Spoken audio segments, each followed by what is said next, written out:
২০০১ সালের ১১ই সেপ্টেম্বর একটি সাধারণ সকাল যা নিমেষেই পাল্টে দিয়েছিল পুরো পৃথিবীর ইতিহাস। নিউ ইয়র্কের পরিষ্কার নীল আকাশে যখন আগুনের লেলিহান শিখা আর কালো ধোঁয়ার কুণ্ডলী ওয়ার্ল্ড ট্রেড সেন্টারকে গ্রাস করে নিচ্ছিল, ঠিক তখনই বিশ্ববাসীর সামনে প্রথমবারের মতো ত্রাস হিসেবে ভেসে ওঠে একটি নাম: ওসামা বিন লাদেন। এই এক ব্যক্তিকে কেন্দ্র করেই আমেরিকা ঘোষণা করে তাদের ইতিহাসের সবচেয়ে বড় যুদ্ধ। ধ্বংসস্তূপের নিচে চাপা পড়া হাজারো মানুষের কান্নার প্রতিধ্বনি যেন একটাই প্রতিজ্ঞা নিয়ে এসেছিল: প্রতিশোধ।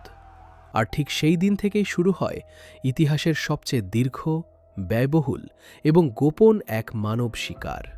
একজন মানুষকে খুঁজে বের করার ১০ বছরের এক শ্বাসরুদ্ধকর লুকোচুরি, যার পরিসমাপ্তি ঘটার জন্য বিশ্বকে অপেক্ষা করতে হয়েছিল দীর্ঘ এক দশক। ৯/১১ হামলার পর আমেরিকা এক মুহূর্তও সময় নষ্ট করেনি।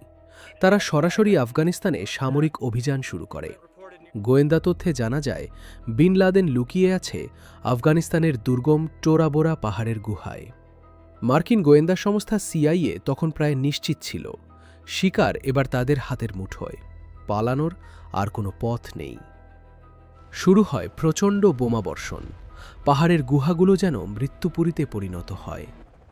কিন্তু প্রকৃতির দুর্গমতা, পাকিস্তান সীমান্তের জটিলতা এবং কৌশলগত কিছু ভুল সিদ্ধান্তের সুযোগ নিয়ে বিন লাদেন সেই নরক থেকে অলৌকিকভাবে পালিয়ে যেতে সক্ষম হয়।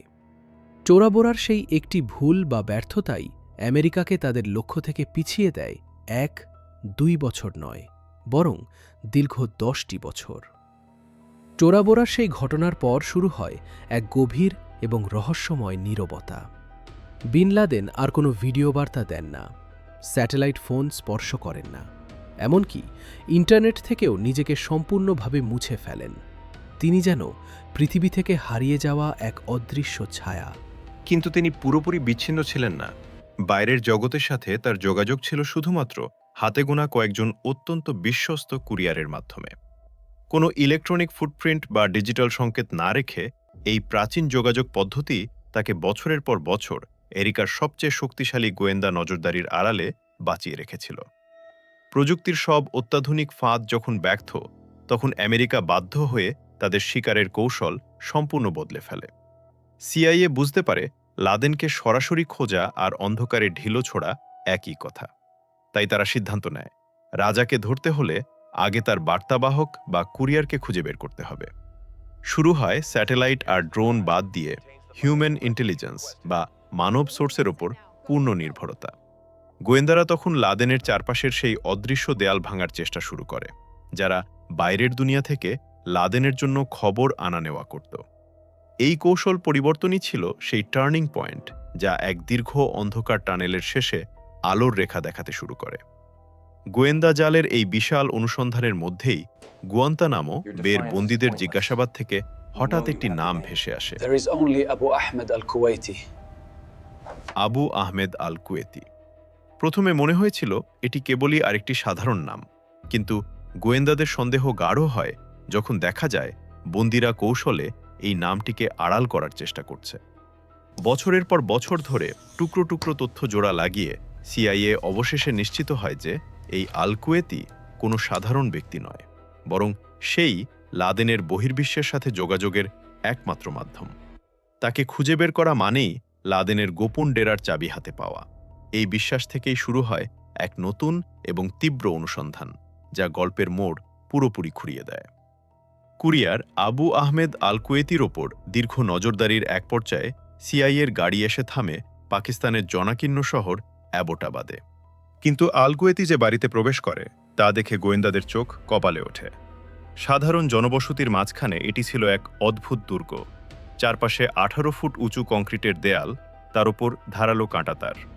বিলাসবহুল এই বাড়িতে কোনো টেলিফোন লাইন ছিল না, কোনো ইন্টারনেট সংযোগ ছিল না, এমনকি বাড়ির ময়লাও কখনো বাইরে ফেলা হতো না, বরং ভেতরেই পুড়িয়ে ফেলা হতো।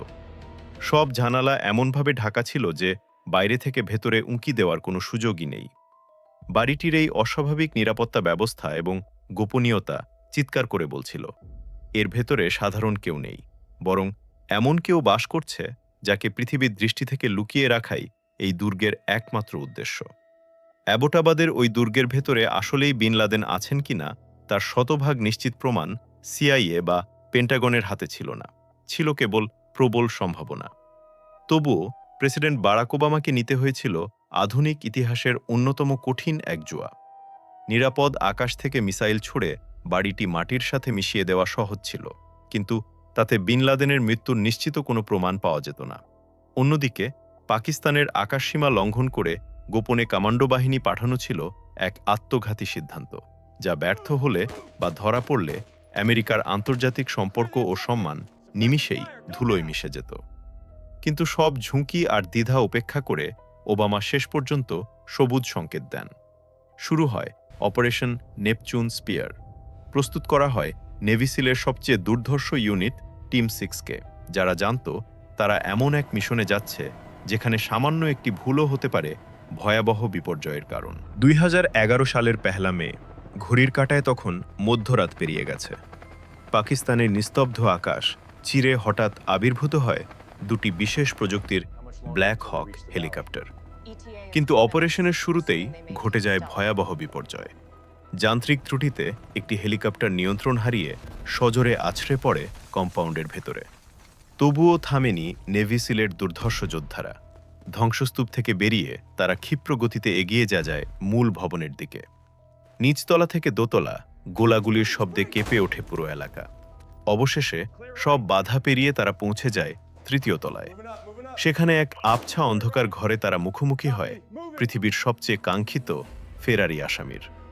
মুহূর্তের সিদ্ধান্তে গর্জে ওঠে সাইলেন্সার লাগানো অস্ত্র।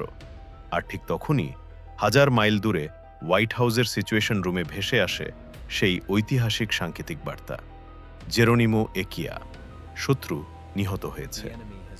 অপারেশন সফল হওয়ার পর সিল টিমের হাতে সময় ছিল খুবই কম। তারা দ্রুত বিন লাদেনের মৃতদেহ এবং বাড়ি থেকে উদ্ধার করা গুরুত্বপূর্ণ হার্ড ড্রাইভ ও নথিপত্র সংগ্রহ করে হেলিকপ্টারে তুলে নেয়।